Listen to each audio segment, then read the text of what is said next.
Hello दोस्तों। कैसे हैं आप सब लोग। आशा है बहुत ही बेहतर तरीके से आप लोग अपनी प्रिपरेशंस को कंप्लीट कर रहे होंगे।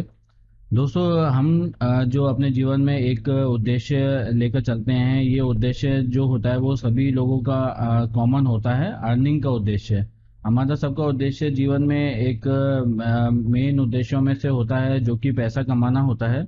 पैसे के द्वारा हम जो अपनी जो दैनिक जीवन की ज़रूरतें हैं उनको पूरा करते हैं। जो भविष्य के जो हमारे कुछ प्लान्स होते हैं जो कि पैसे पर डिपेंडेंट होते हैं, उन जो प्लान्स हैं उनको भी हम जो पूरा है वो पैसे की मदद से ही कर पाते हैं। तो पैसे को कमाने के लिए जो कई लोग होते हैं वो सीधा तरीका भी अपनाते हैं, लेकिन कई लोग जो होते हैं वो पैसा कमाने के लिए एक रॉन्ग वे का भी जो है चूज वहाँ पर कर लेते हैं। रॉन्ग जो रास्ता होता है वो चूज कर लेते हैं। रॉन्ग रास्ता चूज करने की वजह से जो काफ़ी सारी जो लीगल और इलीगल जो प्रॉब्लम्स होती हैं वो उनको वहाँ पर झेलनी पड़ती हैं। तो आज इसी तरीके की एक जो इलीगल प्रोसेस है उसके बारे में हम बात करेंगे। आपने क्रिप्टो करेंसी के बारे में तो सुना ही होगा। क्रिप्टो करेंसी एक प्रकार की डिजिटल करेंसी है जो कि अभी काफ़ी ज़्यादा चलन में है। हालांकि भारत में इसको अभी इस प्रकार की मान्यता है वो नहीं मिल पाई है। तो इस जो क्रिप्टो करेंसी से रिलेटेड जो हैकिंग है, जो इस करेंसी को चुराने का जो प्रोसेस हैकर्स ने इजाद किया है, उसे क्रिप्टो जैकिंग के नाम से जाना जाता है। तो आज के इस करंट अफेयर्स मैगजीन में हम लोग डिस्कशन करेंगे कि क्रिप्टो जैकिंग जो है वो किस प्रकार से होती है और किस प्रकार की सावधानियां हमको बरतनी चाहिए अगर हम जो क्रिप्टो करेंसी है उसका अगर उपयोग करते हैं। तो सबसे पहले देखते हैं कि क्रिप्टो करेंसी जो है वो क्रिप्टो जैकिंग से किस प्रकार से प्रभावित है। क्रिप्टो जैकिंग का जो कंप्यूटर पर अटैक है वो 30% यहाँ पर बढ़ गया है। 30% जो अटैक हैं वो यहाँ पर इम्प्रूव हुए हैं, जिसमें कि 67.7 मिलियन जो हैं वो फर्स्ट हाफ में हुए थे 2022 के, और सेकेंड हाफ में जो वो अटैक हुए हैं वो काफ़ी ज़्यादा यहाँ पर देखने को मिले हैं। तो इसी प्रकार से आप देखेंगे कि इसमें जो इम्प्रूवमेंट हुआ है वो बिजनेस सेक्टर में भी हुआ है, फाइनेंस इंडस्ट्री में भी हुआ है, और इसी प्रकार का जो इम्प्रूवमेंट है वो 269% तक यहाँ पर जो देखने को मिला है। तो बहुत ही जो गंभीर स्थिति यहाँ पर बनी हुई है। और इस प्रकार की अगर हाईजैकिंग अगर हमारी मनी की अगर होती रहेगी या लोगों की मनी की इस प्रकार हाईजैकिंग अगर होती रहेगी, तो किसी भी का पर्सन का जो पैसा है वो यहाँ पर सेफ नहीं होगा। तो इस प्रकार से जो क्रिप्टो जैकिंग के जो अभी मामले हैं वो लगातार यहाँ पर बढ़ रहे हैं। तो क्रिप्टो जैकिंग असल में होती क्या है और किस प्रकार जो हैकर्स हैं इसे अंजाम अंजाम देते हैं। सबसे पहले तो जो क्रिप्टो जैकिंग है वो एक प्रकार का साइबर अटैक ही है, जिसमें कि जो कंप्यूटर डिवाइस होता है वो हैकर्स के द्वारा हाईजैक कर लिया जाता है। आपको पता है कि जो क्रिप्टो करेंसी है उस करेंसी की जो माइनिंग है वो कंप्यूटर के द्वारा की जाती है, और कंप्यूटर से अलग हटके जो कई सॉफ्टवेयर्स होते हैं, वो हार्डवेयर होते हैं, उनको एक्सटर्नली अटैच करके भी जो है वो माइनिंग की जाती है। तो इस प्रकार से जो हैकर्स होते हैं वो अपने कंप्यूटर को हाईजैक कर लेते हैं, और हाईजैक करने के बाद में जो जिसका जो ओनर होता है कंप्यूटर का उसको पता भी नहीं होता, और ऐसी छुपी हुई स्थिति में ही वो जो हैकर होता है वो कंप्यूटर का जो रिसोर्स है उसे यूज में लेने लग जाता है, और क्रिप्टो करेंसी वहाँ पे उसी कंप्यूटर में माइन करने लग जाता है। तो ऐसी प्रकार की स्थिति यहाँ पर देखने को मिलती है क्रिप्टो जैकिंग में, कि एक जो कंप्यूटर का जो मालिक है उसे पता भी नहीं होता कि उसके कंप्यूटर का जो हार्डवेयर है वो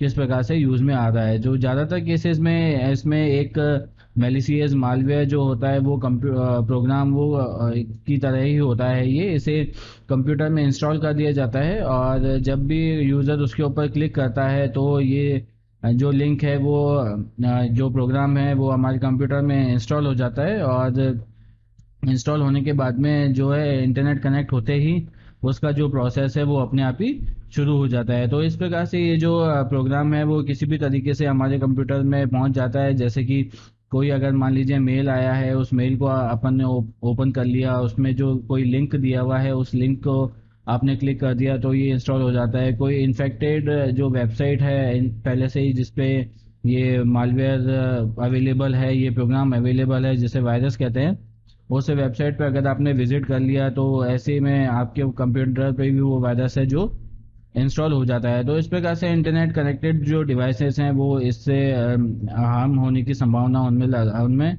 बस सबसे ज़्यादा बनी रहती है। इसके बाद में जो कॉइन माइनिंग का जो प्रोसेस होता है वो एक कंप्यूटेशनल प्रोग्राम होता है, जिसमें कि तो माइनिंग के जरिए इसमें जो ब्लॉक्स हैं उनको तैयार किया जाता है, और ब्लॉक्स तैयार करके उनको ब्लॉकचेन में ऐड किया जाता है। ब्लॉकचेन में उनको ऐड करने के बाद में जो फर्स्ट माइनर होता है, जिसकी वजह से जो प्रोग्राम है वो हमारे कंप्यूटर में इंस्टॉल हो जाता है, वो इसे मैनेज कर लेता है और सक्सेसफुली इसे मैनेज करके क्रिप्टो लीजर में उसकी एंट्री चढ़वा कर अपने जो क्रिप्टो कॉइन है वो कैश कर लेता है। तो इस प्रकार से जब कोई भी पर्सन हमारे कंप्यूटर में हैकिंग करके माइनिंग के प्रोसेस स्टार्ट करता है, तो माइनिंग के प्रोसेस के बाद में जो ब्लॉक हैं वो क्रिएट होना शुरू हो जाते हैं, और इसके बाद में वो जो ब्लॉक हैं उनके ब्लॉक के डाटा को जो हैकर है उसके द्वारा कलेक्ट कर लिया जाता है, और हैकर उन्हें कलेक्ट करके ब्लॉकचेन में ऐड कर देता है। ब्लॉकचेन में ऐड करने के बाद में वो कॉइन के रूप में कन्वर्ट हो जाते हैं। तो इस प्रकार से जो क्रिप्टो करेंसी है उसको एक हैकर के द्वारा डेवलप कर ली जाती है।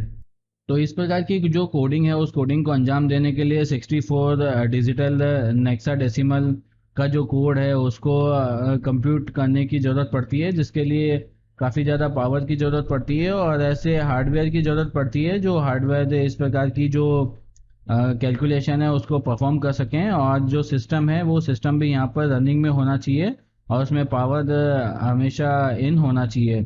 तो बेसिकली तो इस प्रकार के जो अटैक्स हैं उन अटैक्स को अगर आपको मान लीजिए आप बहुत ही ज़्यादा हैवी वर्क करते हैं, जैसे कि कोई वीडियो से संबंधित आपका काम है, प्रोग्रामिंग से संबंधित आपका काम है, या किसी अन्य तरीके का कार्य आप करते हैं जिसमें आपके कंप्यूटर का जो कॉन्फ़िगरेशन है वो बहुत ही हाई लेवल का है, तो ऐसी स्थिति में जो कंप्यूटर है उसे अगर आप यूज़ नहीं ले रहे हैं तो उसे शट डाउन कर देना चाहिए। पावर ऑफ होने पर जो ये कनेक्शन है वो अपने आप ही ब्रेक हो जाएगा और इस प्रकार से आपका जो कंप्यूटर का रिसोर्स है वो काम में नहीं आएगा। तो इसीलिए कहा जाता है कि स्टैंड बाय पे कंप्यूटर को छोड़ने के बजाय उसे हमेशा शट डाउन ही करना चाहिए, जिससे कि जो कोई भी प्रोसेस उसमें रनिंग हो वो क्लोज हो जाए और कनेक्शन ब्रेक हो जाए। इसके बाद में क्रिप्टो जैकर्स जो है वो डिवाइस और सर्वर या क्लाउड इंफ्रास्ट्रक्चर को भी अपने माइनिंग के लिए रिसोर्स के रूप में काम में लेते हैं, जिससे कि वहाँ पर भी ये हैकिंग के द्वारा इस प्रोसेस को शुरू कर देते हैं और इस प्रकार से जो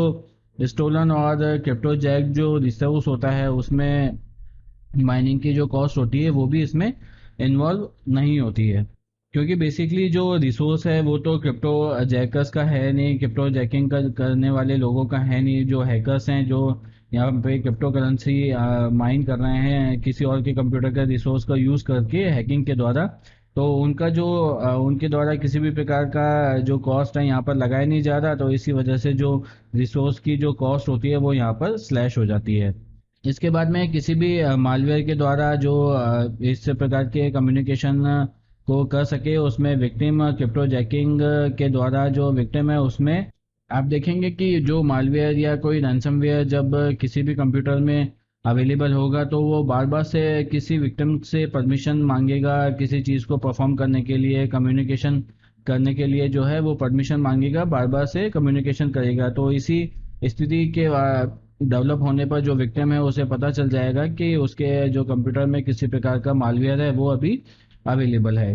तो इस प्रकार से क्रिप्टो जैकिंग के द्वारा जब हैकर्स किसी के कंप्यूटर का रिसोर्स यूज़ करने लग जाते हैं तो इसलिए जो ओनर होता है, इसके बाद में जो कंप्यूटर का ओनर होता है उसकी जो कॉस्ट है वो काफ़ी ज़्यादा बढ़ जाती है कंप्यूटर यूजेस की, क्योंकि जो इस माइनिंग के द्वारा इलेक्ट्रिसिटी और कंप्यूटर की जो पावर है वो बहुत ही हाई लेवल पर यूज़ की जाती है, और हाई लेवल पर इलेक्ट्रिसिटी का यूज़ होने की वजह से जो इसके बिल में काफ़ी ज़्यादा इजाफा होता है। तो इस प्रकार से जो बिजनेस हैं और कई जो लोकल इंडिविजुअल भी हैं उन्हें भी इस हैकिंग के जरिए जो काफ़ी नुकसान है वो कभी कभी उठाना पड़ता है। तो इसलिए जो है वो आपको अवेयर रहने की ज़रूरत है, और जो अपना कंप्यूटर का जो रिसोर्स है उस कंप्यूटर के रिसोर्स को हमेशा चेक करते रहिए कि किस प्रकार की जो आपकी रैम है वो कैसे यूटिलाइज हो रही है, जो आपका ग्राफिक कार्ड है वो किस प्रकार से यूटिलाइज हो रहा है, कितना % यूटिलाइज हो रहा है, आप काम में ले रहे हैं तभी वो यूटिलाइज हो रहा है या बिना काम के भी वो जो अपनी परफॉर्मेंस है वो दे रहा है। तो ऐसी स्थिति में आपकी कंप्यूटर पे हैकिंग हो सकती है। दूसरा जो आपका सीपीयू है उस सीपीयू की जो ऑपरेटिंग है उसका जो यूजेस है उसको भी आप यहाँ पर चेक कर सकते हैं। तो इस प्रकार से अवेयर रहकर जो इस प्रकार के जो क्रिप्टो जैकिंग के जो हादसे हैं उन्हें यहाँ पर रोका जा सकता है। तो क्रिप्टो जैकिंग जो बेसिकली परफॉर्म की जाती है वो हैकर्स के द्वारा ही परफॉर्म की जाती है, और एक प्रकार का जो इलीगल ये प्रोसेस है यहाँ पर, जिसमें कि आपकी जो क्रिप्टो करेंसी है उसे यहाँ पे हाईजैक करने का कार्य किया जाता है। और वो जो हाईजैक करने का कार्य है वो आपके खुद के कंप्यूटर पर ही होता है। उस कंप्यूटर को सबसे पहले हैक किया जाता है, हाईजैक किया जाता है, और उसका जो रिसोर्स है उस रिसोर्स को यूज़ कर कर यहाँ पर जो माइनिंग है वो की जाती है, और फिर उसे माइनिंग को ब्लॉकचेन में ऐड करके यहाँ पर कॉइन्स डेवलप किए जाते हैं। तो इस प्रकार से जो क्रिप्टो जैकिंग है उसकी जो पूरी कंप्लीट जो प्रोसेस है वो कंप्लीट होती है। तो क्रिप्टो जैकिंग से संबंधित जो भी यहाँ पर टेक्निकल चीज़ थी वो यहाँ पर हमने डिस्कशन की है। क्रिप्टो करेंसी पर काफ़ी बार क्वेश्चन जो है वो पूछा जा चुका है प्रीलिम्स में। तो इसीलिए ये टेक्निकल साइंस एंड टेक से रिलेटेड होने की वजह से काफ़ी इम्पोर्टेंट है। तो इसका जो एक एक पॉइंट है उसे आप ध्यान में रखिएगा। तो क्रिप्टो जैकिंग में सिर्फ इतना ही है आज के करंट अफेयर्स में। और अगर ये वीडियो आपको पसंद आया है तो इसे लाइक ज़रूर कीजिएगा, साथ ही अपने फ्रेंड्स के साथ में इसे शेयर कीजिएगा। चैनल को अगर अब तक आपने सब्सक्राइब नहीं किया है तो इसे सब्सक्राइब भी कर दीजिएगा। आज के लिए बस इतना ही, फिर मुलाकात होगी एक नई वीडियो में। तब तक के लिए अपना और अपनों का ख्याल रखिए। जय Hind and thanks for watching.